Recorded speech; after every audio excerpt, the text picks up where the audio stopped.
I, Paul Diffley, call the Board of Education special meeting to order at 5:10 p.m. Quorum is established with all board members in attendance.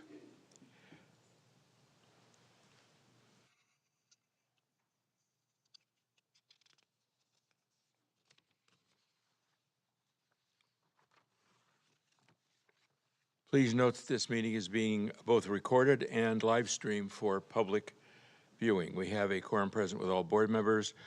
I'd like to welcome the community members in attendance this evening. We're glad you're here.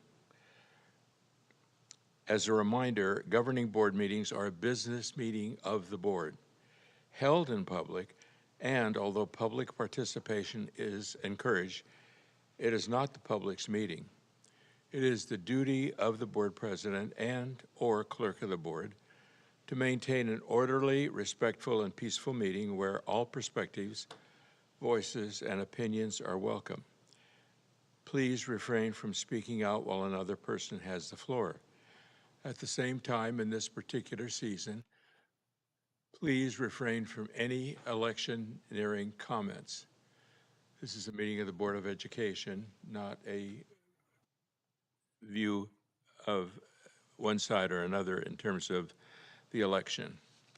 At the appropriate time on the agenda, individuals wishing to provide public comment items appearing on the agenda will be called upon one at a time to do so in accordance with Board Bylaw 9323. The board cannot and will not respond to non-agendized items, but a staff member will reach out to you on matters that may need to be viewed as appropriate. Reporting out from closed session.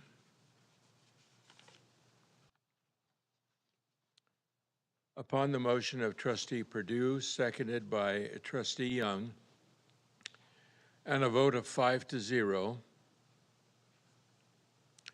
the board took action in closed session pursuant to Education Code Section 44940D to replace employee number 144701 on compulsory unpaid leave of absence as shared and documented in closed session.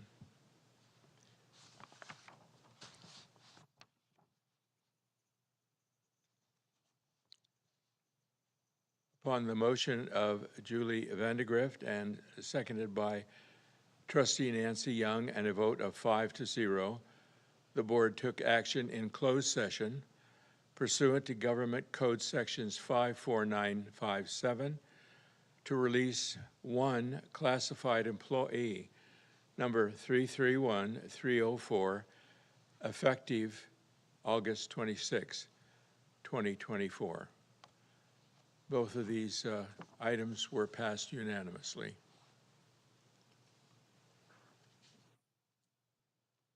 Ms. Young, would you like to lead us in the Pledge of Allegiance, please? Put your right hand over your heart. I pledge allegiance to the flag of the United States of America and to the republic for which it stands, one nation, under God, indivisible, with liberty and justice for all.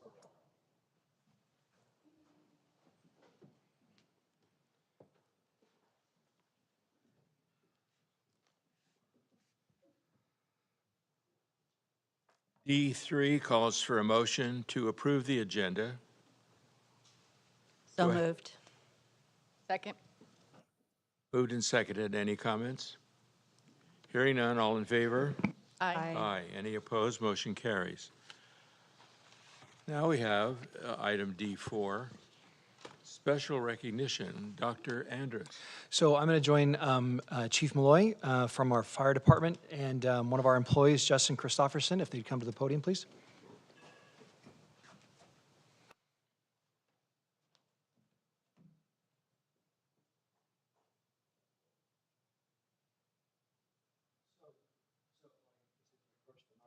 So Justin was out about doing his business for the district and came across someone's house that was on fire. And so he stopped, kind of casually went and got his fire extinguisher, because there's pictures of him on the camera system. He's walking up to 911 on his ear, just getting his fire extinguisher ready, and he puts out a fire. And so we very much appreciate when our employees doing great things. I know Chief Malloy is. Chief, want to add to that? Absolutely, I do. Thank you, Board, for having me this evening Yes. to present this award. In Murrieta, we're a community, and our model is neighbors helping neighbors, and we saw a great example of what neighbors helping neighbors looks like when Justin took time out of his day to see something and address it quickly. We had a fire on the outside of a home. The thing about fires on the outside of the homes, they want to get inside of the homes, and they burn quickly through the stuff going up into the eaves and end up in attic fires. When driving by, he saw this, and he knew he had the tools to prevent it from happening. And he addressed that fire safely, I will add. He did not go inside a burning building, which we appreciate.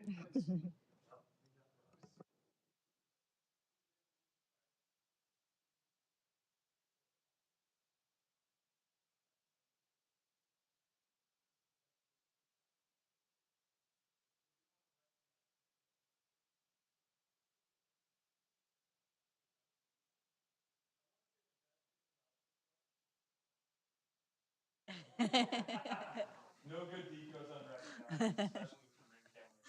So what I want to present you is the Certificate of Bravery and Community Service from the Murrieta Fire and Rescue Department, and also a Fire Chief's Challenge coin. This is my personal coin that I give out to people that do tremendous acts of public safety for our community, and you have certainly done this today.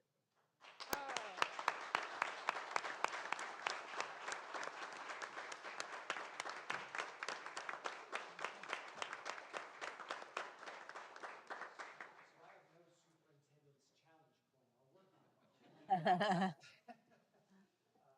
I just reached out to the chief and said, hey, this is what happened. And he said, I want to have a part. Glad it's over too. And thinking beyond just my day job. Also, our family series. Yes. We're Oh, thank you.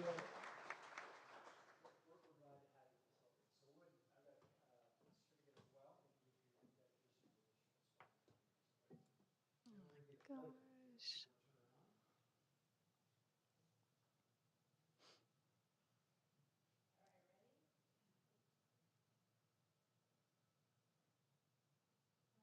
to the district as well. Gosh. It's not. Okay. Thank you so much. Oh.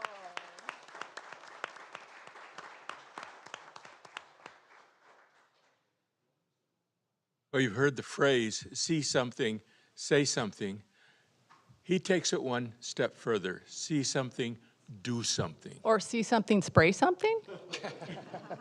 Thank you for sharing him with us. You guys, we're so glad you're here tonight.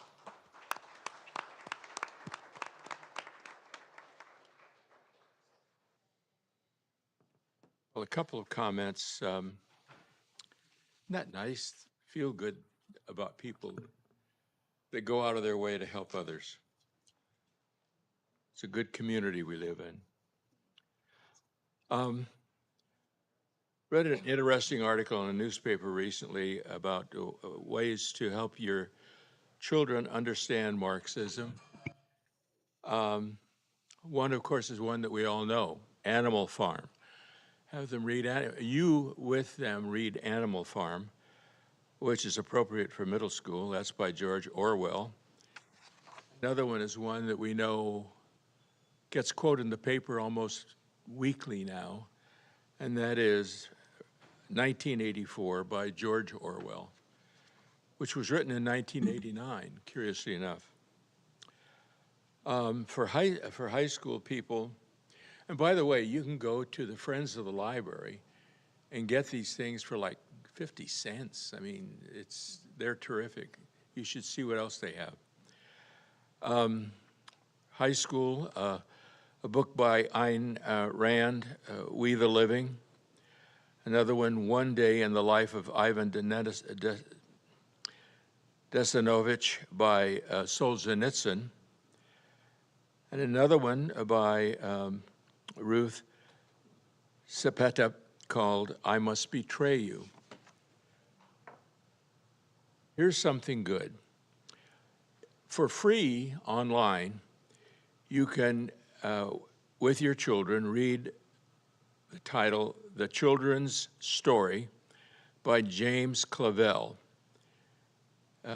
YouTube also does a video drama on that, and you might want to check that out.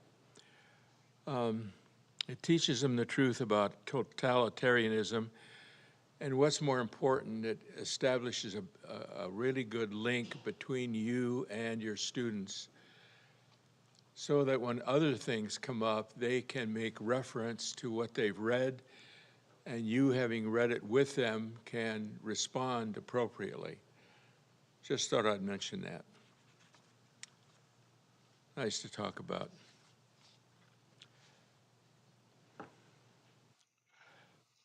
Item E, consent calendar. Consent calendar, oh, wait a minute, we have a public comment. I didn't want to overlook that. Just one. You can take all the time you want. Up to 3 minutes. Up to 3 minutes, just a kidding. Beth Fournier, welcome. Hi. This is my first time speaking at a school board meeting, so please be patient with me. I'm here today to address the board regarding districting and school attendance. My name is Beth Fournier. I've been a firefighter serving my community for 22 years. My family and I have been residents in Winchester since 2016. Our girls go to school in Murrieta Valley Unified School District. After years in this district, with thousands of dollars donated, and my hours volunteering on campus and in our daughter's classroom, I stand before you today to share my disappointment and sadness that we've been discriminated against and forced out of the district by the principal at Dorothy McElhaney, and according to him, those at the highest levels in this district. His exact words to me were, "This is coming from the top." We recently asked for a religious accommodation to our daughter's class schedule, and it was denied. Without giving the reason for the request to protect the other individual involved, we were told that parents in this district do not have the right to be a part of decisions made regarding their children's education, despite the opposite being stated on the MBUSD website and on Dorothy McElhaney's website. The principal was condescending and disrespectful, and although he is supposed to be an advocate for his students, he clearly decided that my daughter's rights and our rights as her parents do not need to be protected. All throughout the country, there are debates taking place on what rights parents have when it comes to their children's education. Our taxes pay for the schools, the salaries, the curriculum, and so much more. Yet when we ask to have a seat at the table, we're denied. When these school years are past, the teachers, the staff, and the district will most likely not be thought of again. But we as parents will be there to fight for our children until we take our dying breath. The school's role is to educate their students in the basics: reading, writing, math, science, history, etc. Our job as their parents is to strengthen their relationship with God, to teach them to be bold in their faith, to be of righteous moral character, and to grow up to be loving, productive adults. A highly divisive historical figure, Vladimir Lenin, once said, "Give me 4 years to teach your children, and the seed I sown will never be uprooted." I've come here today to make parents aware of what's happening in this district and to encourage parents to get involved. Although our beliefs may differ, we must not be afraid to stand up for our children because they're depending on us to do so. Thank you.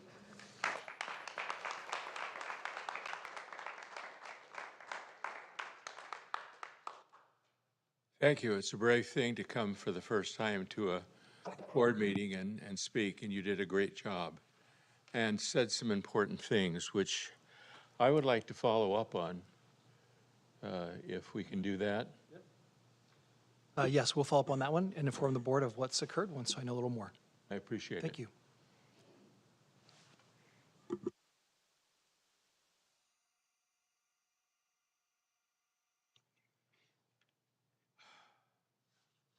Item E, consent calendar. Consent calendar items are voted on collectively as a group. Upon board member request, items may be removed from the consent calendar for discussion and individual action. Do I have a motion to approve the consent calendar's items E1 through E3 as presented? So moved. Second. It's been moved and seconded. Any comments? Hearing none, all in favor? Aye. Any opposed? Hearing none. Motion carries 5-0.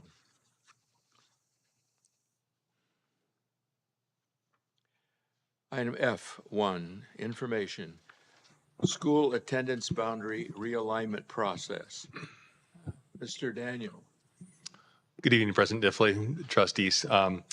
Tonight, we have a continuation of the conversation that started a couple weeks ago with boundary realignment. And so tonight, as we have our maiden voyage with some new technology here, we welcome our friends Andrew Bishop and Karen Jackson from Wolpert. Andrew's been a long-time consultant for us. It's kind of been our chief demographer historically. And as you maybe remember, Karen from a couple weeks ago, who was with us in person.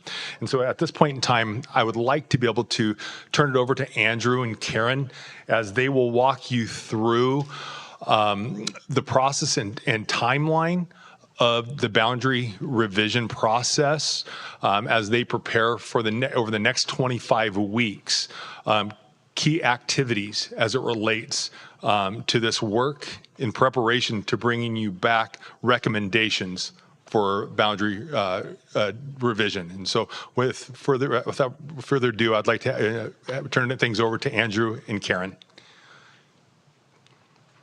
Thank you, Darren. Thank you for having us tonight.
Board, at this time, do you have any questions for Karen or Andrew? Linda? I do, yes. I'm not always a fan of surveys, not because I don't like community input, but because I think sometimes surveys can be very misleading. Any of the options that are given to our community to vote on should absolutely be options that we are willing to pursue if the community gives us that feedback. I've seen surveys come in that have options on them, but the district sometimes has a different idea, and then the community's wishes are not followed. That's a concern for me. I also think it's really important that we, and I don't know how you do this, communicate clearly that this is a survey, not a voting situation. Because sometimes options come up then that are not followed by, the most popular option comes up, but it's not followed by the district. And again, that comes into play with whether, why would we put an option on there if we're not willing to pursue it if the community wants it? I've seen a couple surveys, community surveys, go really sideways because they're not careful and thoughtful, meaningful, and absolutely responsive to what the community says. So that just as a caution. And I appreciate the input. And yeah, we do our best to make sure that what is presented to the community will be the options that are presented to the admin team and the redistricting committee. And those, those will be the options that we tend to move forward with. Okay, thank you. I think part of the process too, I just want to point this out. The very first phase is surveying our community about what should be the criteria. Like what should be driving the boundary adjustment? Is it being in a neighborhood school? Is it following not a neighborhood school, but like within the immediate certain radius of a building? Should it have to do with certain neighborhoods being together, roadways that might be in the way? Is there like a geographical thing that's part of the configuration, feeder patterns? There's a variety of things. I had a chance to preview this and looked at some of the questions. And so actually kind of they're taken from this first step is what's the criteria, which some of it has to do with like what's in our board policy. And so that's the very first step. And then the committee that's formed again from parents and a few community members and so forth, they will look at actual maps that will also become publicly available to see through the process. Is that correct, Andrew? Yes, absolutely correct. Can I share an example of something that happened? This is actually right before I got on the board. The district was looking at changing the calendar, the school calendar. And a survey came out, and I took it as a parent, and it said, what of the 5 options below would you choose as the school district calendar that best serve to promote student learning and achievement? Well, as a parent at that time, and a very involved parent, I didn't really look at that last line. I just thought, what works for me? I didn't even ask my kids or my husband. I just filled out the survey and sent it in. And the 5 options, it was like a multiple choice test. The most popular one only got, I think, Darren, you might remember this, like 30% of the vote. But it got, of all 5 choices, it got the most votes. So if we're going to say the option that gets the most votes, that's what we go with, well, 70% of the community did not want that option. So it wasn't, I hope I can illustrate that wasn't a great survey, if we could avoid those kinds of situations. Absolutely, and the initial survey, we're looking to identify, what are the most important needs for the MBUSD community, so that we can make sure that we are addressing those with any option. So okay, we're trying to be out in front of it, and we will, as we compile the survey results, those will be shared with the USD admin team, and they may share that with the board. great, thank you. You're welcome. You're welcome. Nick, did you have questions? Yeah, I had a quick question. So as these, a little bit to what Linda was saying, was as these different options come available, I see on there we have Board of Education engagement opportunity. We'll be looking at those as they come available? Or is it just at that point we're going to have some input And basically, I wanted to understand what role we play as this process unfolds. We will present the options that have been developed at that time with board members, and we will seek any additional input that you may have from your constituents in your trustee area. That, things you may be hearing from people involved, so that we make sure that we are also addressing those. We're trying to make sure that we're hearing all voices, and we may not hear all. We may not hear the same voices that you hear as board members, and so we want to make sure that you're vetted, that you understand what is happening, and that you can share any of those concerns that have been shared with you. Thank Other you. questions? Thank you. We look forward to a good process. Thank you, Andrew. Thank Thank you, you for Karen. having us. Moving on to F2, this is the approval of the personnel report. It calls for a motion. So moved. Second. Moved and seconded. Any comments? All in favor? Aye. Opposed? Hearing none, motion carries 5-0. F3, approval of provisional internship permit for a multiple subject credential for a certificated employee, Ryan Monahan. This calls for a motion. So moved. Seconded. Moved and seconded. Any comments? Hearing none, all in favor? Aye. Any opposed? Motion carries 5-0. F4, authorization for specified credentialed teachers to teach physical education, 1 period per day pursuant to Education Code 44258.7B for the 24-25 school year. This calls for a motion. So moved. Second. Moved and seconded. Any comments? Yeah, is this specific to a grade level? Is this elementary school? Mr. Rideout, do you know the assignment specifically on this one? This is secondary. This is when you have athletic PE for a sport. That's what it's for. So like if you have an economics teacher who coaches a girls' basketball team? Exactly. Oh, okay.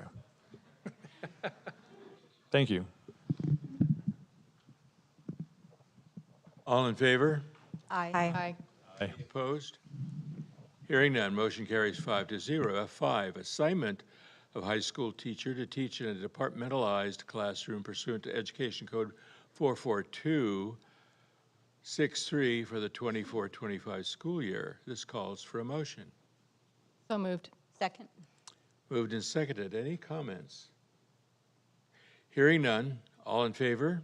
Aye. Aye. Any opposed? Motion carries 5-0. F6, approval of readmission of expelled students. This calls for a motion. So moved.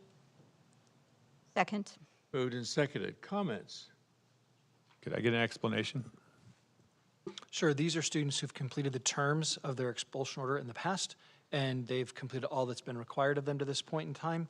They continue to be monitored in terms of how they're doing, but they have completed the term of their expulsion order and are now due back to return to classes. Okay. Any other comments? All in favor? Aye. Aye. Any opposed? Hearing none, motion carries 5-0. F7, this is a presentation, attendance overview from Faith Muchnick. Welcome. Good evening. I presented the item, but it is going to be my team that's going to present tonight. Ryan Tukwa and Amanda Diebert. So I'm going to hand it right over to them. Welcome. Just Winston have the presentation. Well, good evening. I'm here along with our amazing coordinator of attendance and 504s, Amanda Diebert. And we are thankful for the opportunity to share with you information about our attendance data from last year, along with the trends for the last 10 years, and then our goals and directions for the 24-25 school year as we continue that as one of our top goals in terms of items for an entire district. Winston, if you can change the slide.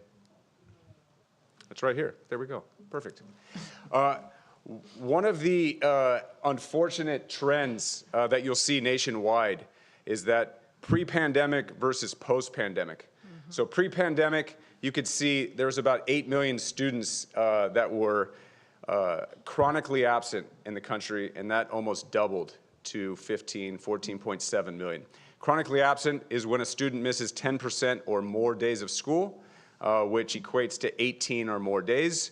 And you can obviously see that that is a significant issue. Why is attendance important? On this slide, we can share with you, we have entire information on our website that's accessible for everyone in the community in terms of excused, unexcused, where we inform all parents and community members about what each of those are, along with the importance of attendance. So as we look at why is attendance important, we all know, right? It's to help students learn, right? When students are absent, and going back into, and we're going to review some trends when it says TK, first grade, second grade. When students miss school, they become deficient in skills, right? And that prolonged missing of school just continues to lead to greater problems. We know that whether it's reading levels, math levels, writing levels, graduation, and just preparing for success in life after school, it gets detrimental in terms of when students are missing a lot of school. So ADA and chronic absenteeism. These are the two metrics that every school district will measure their attendance by. One is chronic absenteeism. Again, that's when someone misses 10% or more days of school out of 180. And then the other one is average daily attendance rate, right? That's a district rate in terms of monitoring what percent of your students are coming each and every day of the school year. So here is the Murrieta Valley Unified School District ADA 10-year trend. And so if you look back, going back to 2014, you can see very consistently 95%, and you'll see some peaks, 96.59 to 97.09. Those are the years of COVID, where there, as Mr. Pardue knows, students would be acted as or marked as present, potentially if they had a black screen on, if they didn't have a screen, if there was a lot of reasons why students would be seen as present. So those numbers do not give you a relative reality of what those numbers actually were. But when you see 2021, that is the dip, right? That's the dip that we saw across the country in terms of students showing up to school. We know we experienced that in all points of society, the workforce, right? There was a big drop in just people showing up. And so if you look at 2022, that was 2 years ago, 2023 was last year, right? And now this next year would be 2024. You can see that we've had about 1% growth each year, which is a positive trend. And I do believe Amanda will share some of the things they did last year, along with the things that are going to be in place for this year. But our goal, as you can see, is to get to 94%. Obviously, we'd love to be above 94%. And if you're asking about statistically in terms of comparing that to other school districts, that's a very, very strong rate to be at right now. But we're not satisfied. Obviously, our goal is to eventually get quickly back to 95%, if not higher. Chronic absenteeism, again, a 10-year rate. 2014, 9.33. You can see our low was a 2016 with 8%. 2019, 2020, those are not accurate rates because of what I explained before. And then it surged, right? 2022. So 2021 was actually the first year after COVID, the 21-20 school year. They did not actually give a rate for that, but 2022, which had been 2 years ago, is when that data started to come out. It was 23.34%. That was for our district. Last year, we were down to 18.71. And so you might say, okay, 23% to 18%, what does that really mean? With about 22,000 students, when you reduce your chronically absent rate by 5%, that means that last year, there were 1,000 students fewer who were chronically absent from the year before. Okay. And so that just shows the initiatives and efforts from the sites, the efforts that are being put into that, and our goal, again, is to reduce that by another 5% this year.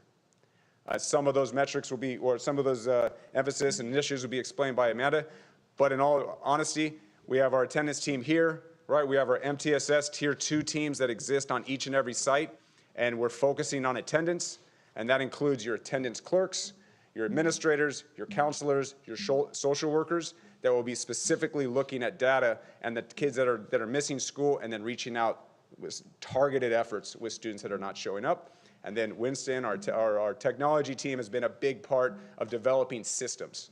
And so those include some of the apps that are coming out that allow people to be able to text when their kids are out or why they're out. We know that technology is changing, right? And we want to give parents every access they can to let us know where their kids are so we can respond as quick as possible. So chronic absenteeism by grade level. This is from the 22-23 school year. This information for last year for the 23-24 school year will come out in October when it comes out from the County Office of Education. This trend that you'll see is pretty consistent for every year. You can see that when people start school, they miss a lot, and senior year, they miss a lot, right? And so you see that, but an interesting trend, if you watch, is 6th grade, when people start middle school, has the lowest absenteeism, and 9th grade, right? They're starting new kind of chapters of life, and then we watch those and we try to find, okay, how can we improve those practices, right? How can we be targeted in our efforts with those different grade levels to make sure we find ways to get kids to schools as much as we can? So ADA and chronic absenteeism by elementary, middle, and high school. I thought this might be something that you thought was interesting, just because it's pretty consistent. But again, the surge in high school for chronic absenteeism is our seniors, right? And those of us that have worked at high schools, we know that it is, especially towards the end of the year, right, getting them to school and finding engaging activities. But I will say that our district, our emphasis on activities and extracurricular activities is what allows us specifically to be in the trajectory that we are, right? Pushing towards a 94% attendance rate for this year, chronically absent rate going down at that type of rate. That has a lot to do with all the programs that we have to offer, the cultures that are created on campus. So continuing those efforts is vital, along with the VAPA, the Prop 28, getting those programs into the elementary schools and providing those opportunities for more kids every day. So I'm going to pass this on to Amanda. She's been specifically focused on the LCAP goals and some of the initiatives. You got a question? Just really quick, chronic absenteeism, and help me with the numbers. How many days to be considered chronic? 18 or more. 18 or more. Yeah. So it's 10%. And that was, so we're at 93% we're doing fine. And so let's go back. So I just wanted to make sure so I was a little messed up. Our overall attendance rate, ADA and chronic absentee are two different things. Oh, I got it. Okay. So the chronic is going to get down to an individual kid and that metric of saying data says that 10%, that's where you really want to trigger those interventions, right? And when you see those happening in kindergarten, 1st grade, 2nd grade, obviously the reading, the math, those basic level skills become a very difficult thing to catch up on. You know, even if they start to come to school a lot in 4th grade, which we want them to, those initial grades, sometimes that's kind of the community effort, right? For them to understand the importance of each and every kid coming to school as often as possible, because the skills that are taught in every grade level are important. So is it after that 18th day, is that when they get the letter? Good question. And I'd like to talk about that letter and the intent of the letter and the effect of the letter, and maybe because I do get calls from people just in tears over this letter, because it's a harsh, you know the letter I'm talking about. Yes, I got a lot of those calls for a lot of years. Yeah, and you know. Not me personally, I'm just saying at work, yes. Yeah. And Okay. reading them. Okay, yeah, I've never gotten one, but close. But I'm wondering about, you know, is the intent to really, you know, slap parents upside the head and say, hey, this is really important and this is a big thing? And does that letter have that effect? That's my other question. If it has that effect, maybe we keep it, or is the wording mandated to us? Could we look at some of the wording perhaps? It is Maybe we required should that explain we the letter. communicate when students are chronically absent. When do they get that letter? At what day, what? Is it the So- one where they might have to go before a judge?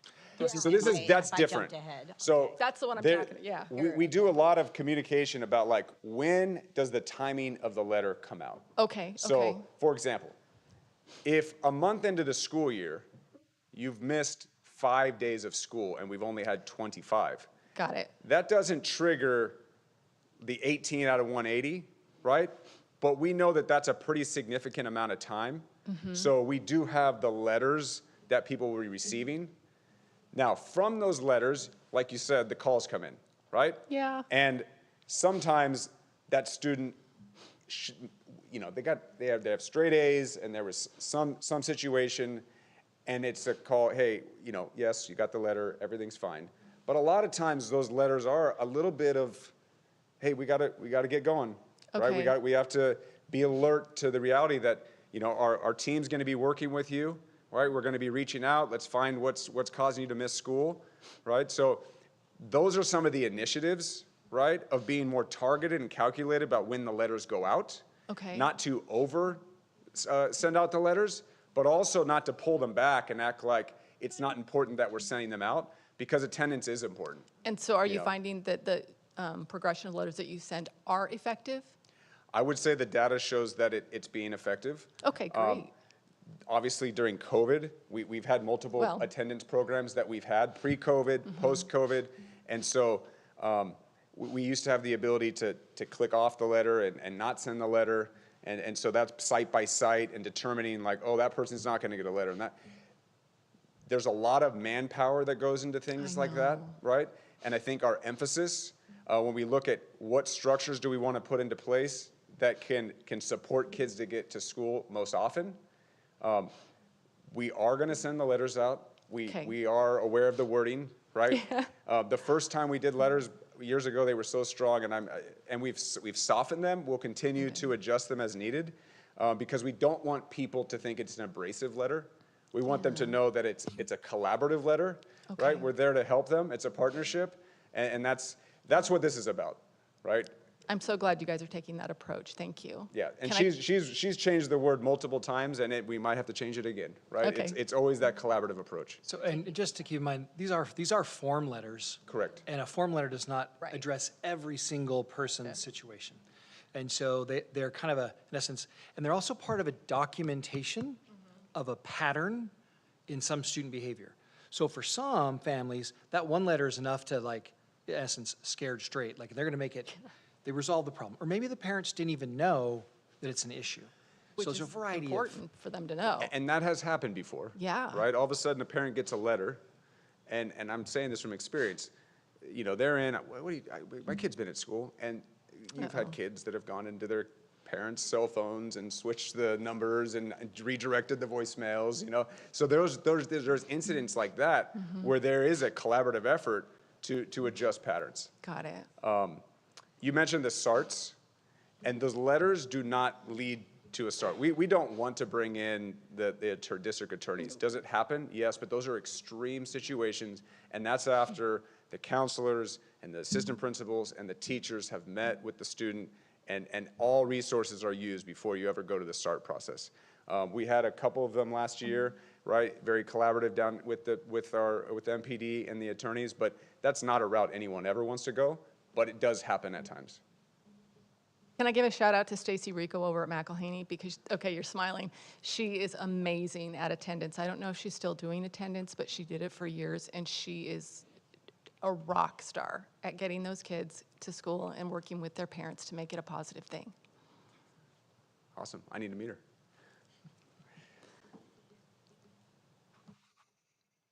So we just wanted to go over some of the specific efforts we're taking in relation to the LCAP, and we're excited about this targeted work we're doing together with sites and with families to encourage attendance.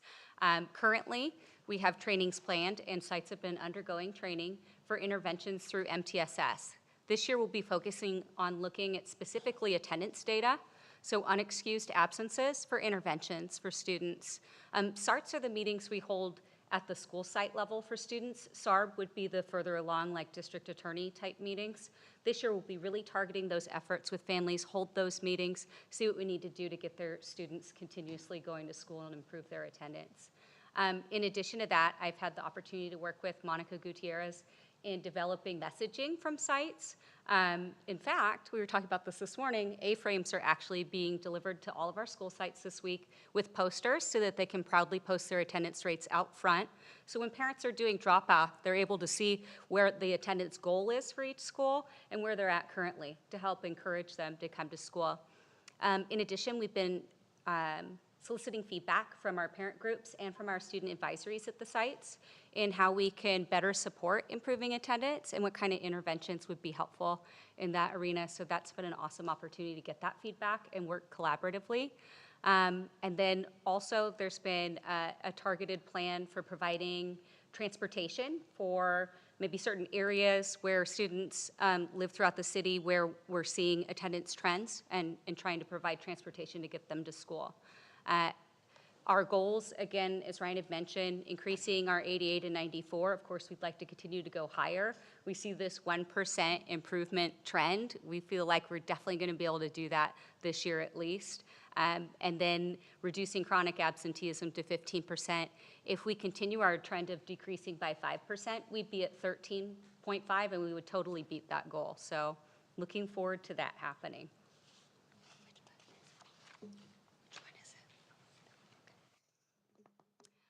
In addition, we're providing some consistent messaging for sites. So rather than just a district welcoming back an attendance letter as we head into Attendance Awareness Month, which is September, Monica and I have worked on some communications that principals can include in their newsletters, and we'll be helping with monthly attendance themes and campaigns as well to connect families. Attendance banners are also being provided. Elementary should be delivered soon, right after those A-frames, with secondary to follow. Those will be posted proudly in front of the schools, welcoming families and encouraging attendance. Attendance clerks were actually trained officially by ARIES this summer in some of our processes. Of course, ARIES is our student information system, and we wanted the opportunity to provide that training for our classified staff, make sure they're firmed up on those processes for tracking attendance so that we're accurate. Additional trainings for MTSS this year for Tier 2 teams that will be looking specifically at attendance involve looking at data on Power BI. The fantastic Winston has done a lot of work with me since I got here. Developing tools to make it easy for sites to pull that data, and attendance clerks will be assisting with that so that we can reach out to families and target improving attendance rates. Yes? Do we have any parent workshops on navigating ARIES and Canvas? I know that we have links on the school's websites for assistance with some of the tech. Let's have Faith answer that one. She may have a little more information. Well, I was going to say, I know that a lot of our schools do provide those types of services, but it is something that we're looking at as we build our family center next door to provide some more formal opportunities for folks that are really well advertised and organized in a way that people can access them easily, whether in different modalities, whether coming in person or getting the video. So that will be a big piece of what we're promoting, are those kind of basics to help your average family navigate things. Great, thank you.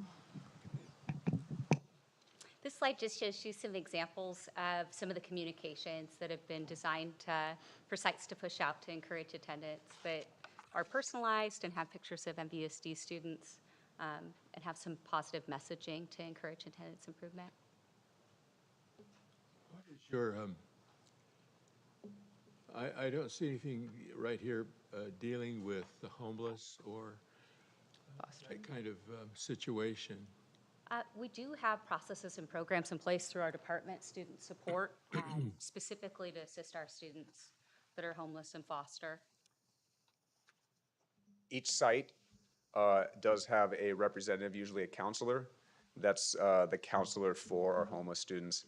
And then there is a coordinator, Joanna, that works extensively. And each day there are situations going on, whether it's homeless or some of our students that are in group homes that have some higher level needs. And so that's where some of the transportation plans come into place. There's some unique transportation plans that have to be put into place. But there's a lot of layers and supports in place to get all students to school. And just let me add a little bit of clarity, because the definition of homeless is not meaning like they're living in someone's car. It means they might have moved homes. You want to add to that? Foster, right? Homeless foster students, maybe not in their traditional home or not in the home that they've been in for a portion of their life. They're in someone else's home. So yes, there is a growing number of those students, and Darren and I actually just talked about this the other day. It's just he's working with other districts too to create those transportation plans more fluidly as well. Oh, good. And do you guys have any connection with the CASA program?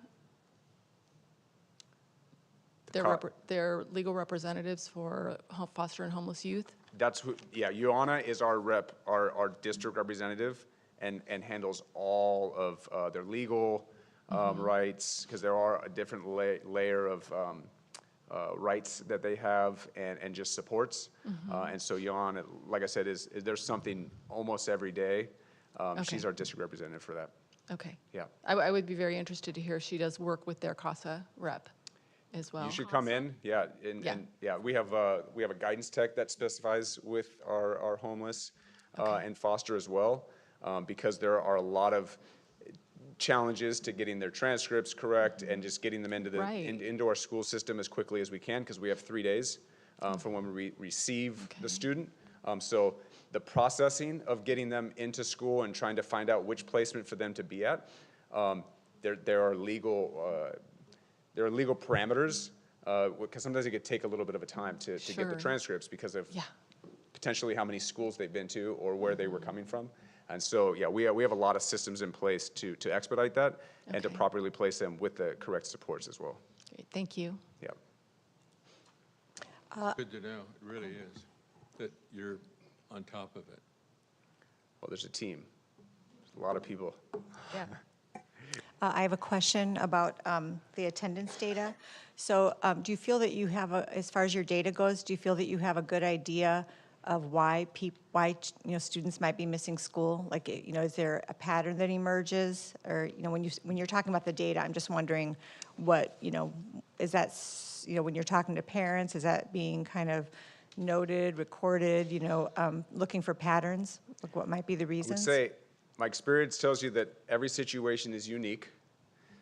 Sometimes we can identify a pattern, and sometimes there's some situations or circumstances in life that we think we know, and we're trying to do our best to find out solutions.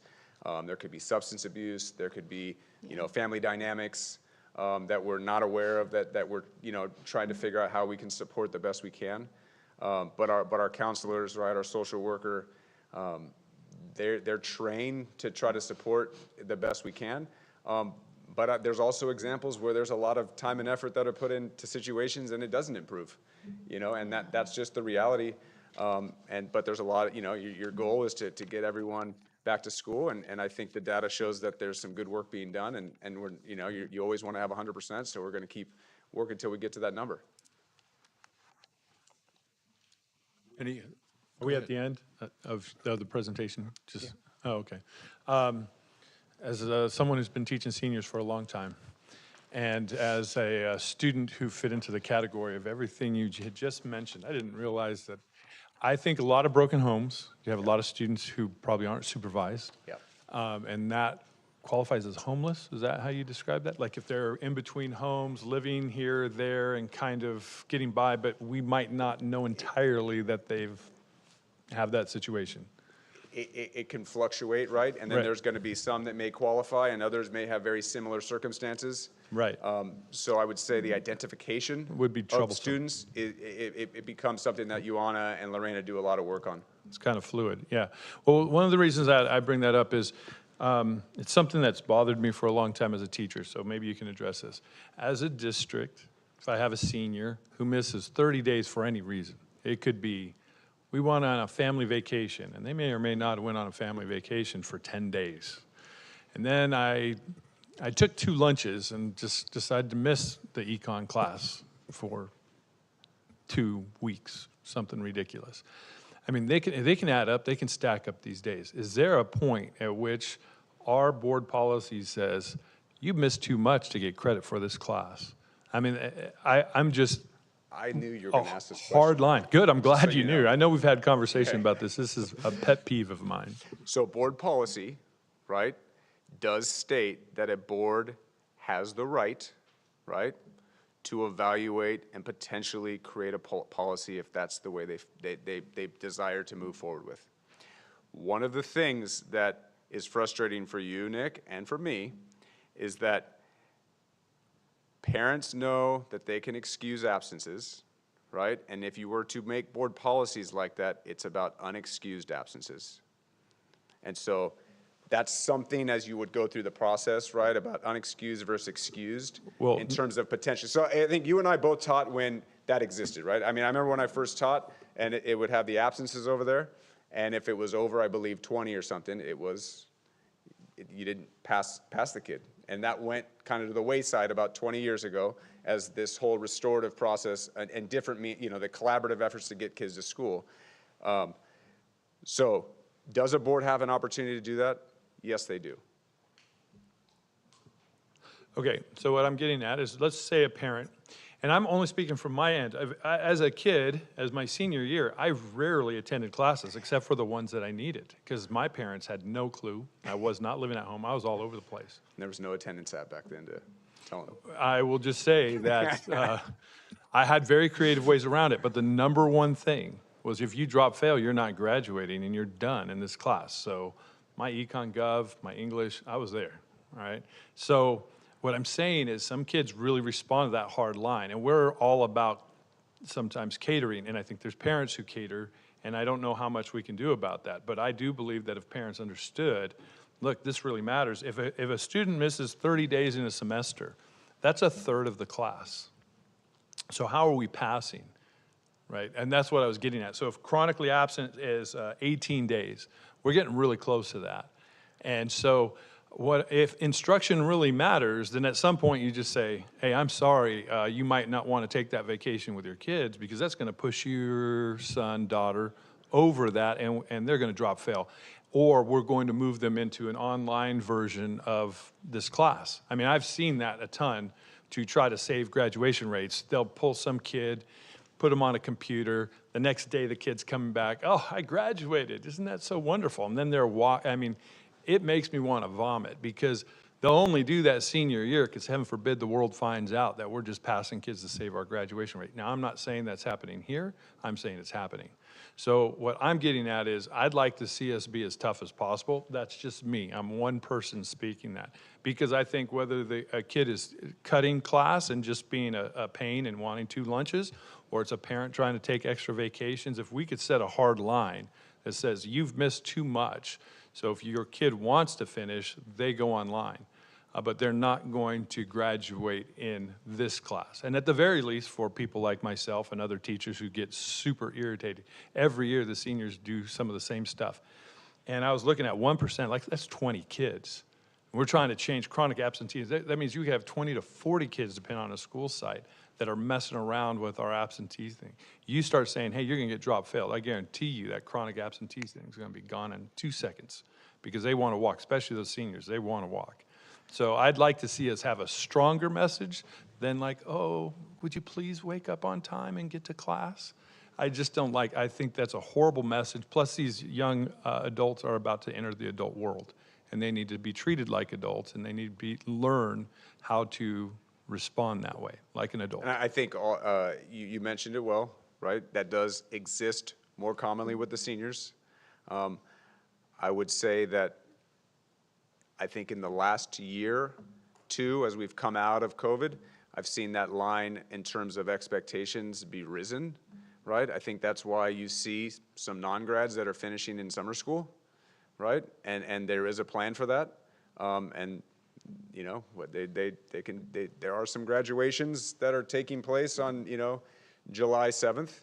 I would also say that students that are missing that much school are having a hard time passing their classes to begin with.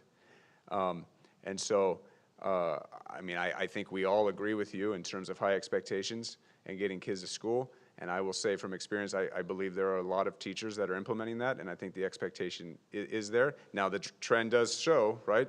Like you said, they might be going to, because chronic absenteeism could mean I went to English, but I didn't show up to court sports, right? Those start to be, and I think that's the game you're talking about. Is I think seniors, when they have their own car, they start to play some of those things as well. Well, and the other thing is from a school perspective, the reason I don't like it as a teacher is because it puts all the burden on the teacher. Whereas if you have a hard line and you have a policy that says, hey, you've missed this much, parents, you need to adhere to this, and students, you need to hear it. The seniors are old enough, they figure that out.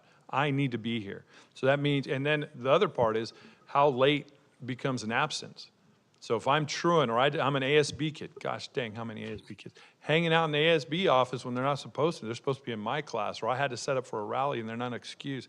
There's a lot of things that happen, and if they understand that hard line, they're adults, they are young adults. I think we could be a lot tougher. I'd like to see the board be tougher. That's just my personal opinion. I hope we revisit this. I hope we do establish a board policy on that, so that parents and the board, we're clearly messaging that we truly believe that instructional time is important. So that's my hope, and I hope I said that strong enough. Oh, I'm sorry, go Well, ahead. I would like to, because being a foreign language teacher, I didn't really have that many kids who were chronically absent, but basically every kid who was chronically absent was not passing the class because they miss so much class, they fall behind, they get confused, they get lost. So like it could depend on the subject, but I wouldn't need to like drop fail. It would just happen naturally. But you just can't learn the material if you're not there. Anyway, that's all. Is that something that we could, Well, yeah, I think Have a it comes down to discussion. also the school, site by site, the district on their grading policy, right? Because some districts, and I don't know if we're forcing policies like, hey, you get 50%, you don't get a 0, or you can get late work turned in at any time. You know, there's a lot of weird things that happen in other places, and I'm not sure what our policies are, but I think it's important because those loopholes, kids can abuse very badly if we're not paying attention. I do think that our district does a good job, our sites do a really good job with it. So I'm not saying that per se, but it would be nice to message strongly because I think that brings everyone on board and it stops the vacations in the middle of the school year and all that stuff. Yeah, one of the things that is helpful, because having lived in years, having been a high school principal 3 times and assistant principal for about 8 years of my life, the natural consequences are very powerful. Can be.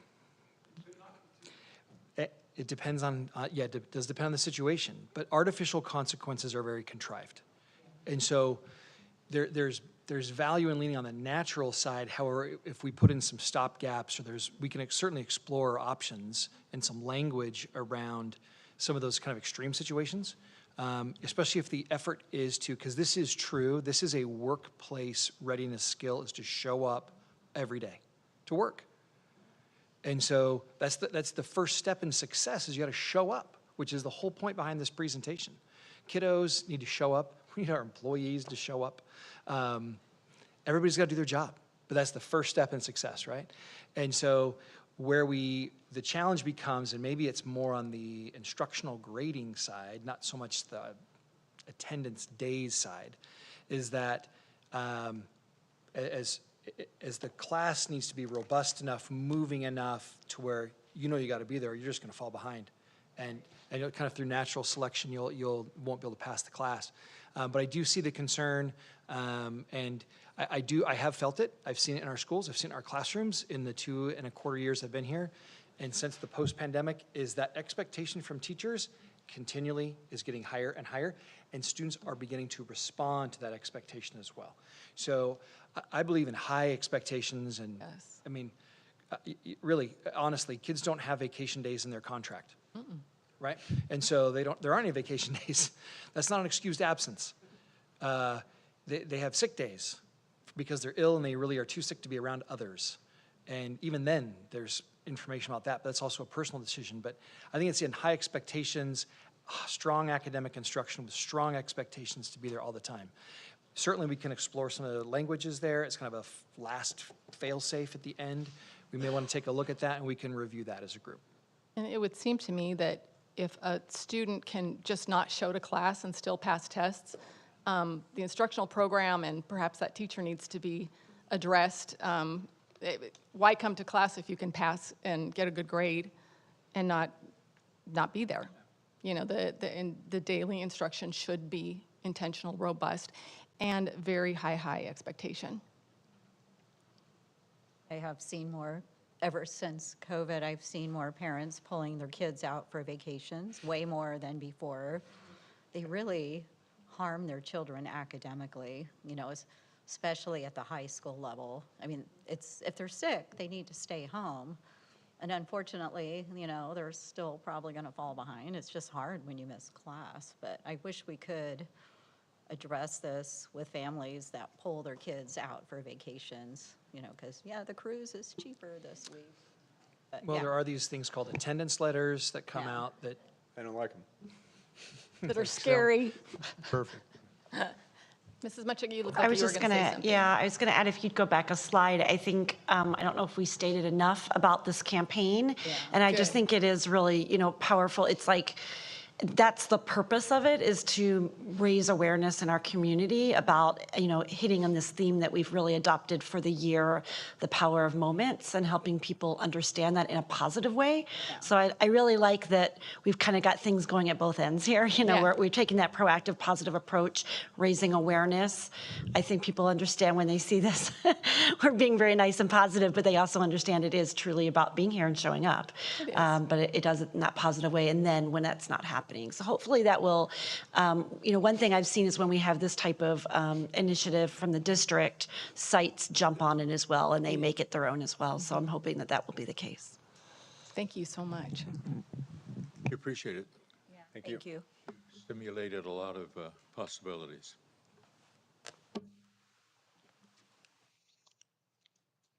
Okay, let's see.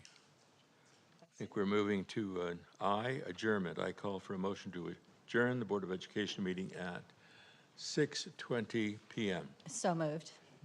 Moved. Second. Moved and seconded. All in favor? Aye. Aye. Opposed? None. Thank you all for enduring